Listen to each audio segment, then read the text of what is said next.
Jimbo, with the benefit of hindsight and all the publicity, do you kind of wish you would have ignored the fan that was kind of over the top? Not one bit. Okay. Because I don't expect that out of our fans in our stadium. We're walking off the field, and I'm walking off the field, and I'm looking at the hurt and watching our kids cry. And I look at the coaches, how hurt they were, and coaches' kids are standing right there by the tunnel, and they're sitting there listening to a guy in our own stadium. I expect that in another stadium.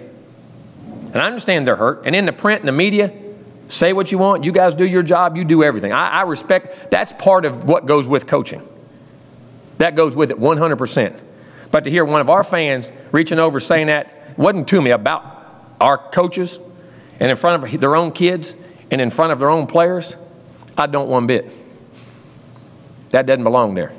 And after, not a heartbreak, not one that we went out there and dogged and kids didn't give effort and coaches didn't play hard and guys didn't give it all out. They laid their guts and their heart and their soul on the field. And for one of our fans to sit there and say that after that excruciating, that painful loss, walking through that stadium, one of our fans, which I'd have never thought in 1,000 years. In the media, on social media, that's all. Listen, guys, that goes with the territory. But to do that there, I don't regret it one bit. Just sticking with that fan, why do you think a fan would spend his money, come to Doak, and then yell at the home team? Because he loves it. Because it's passionate and it means a lot to him. Listen, I understand fans' passion. I have no problem with that. I mean, because he loves Florida State too. He was just showing it in a different way that I didn't think was appropriate at that particular time. You know what I'm saying? I have no ill will toward him, but that time to say it in front of our coaches, their families, and their players, and then one of our fans, I wish it wouldn't happen there, especially at that time. But at the same time, you know, he loves Florida State. I'm sure he does.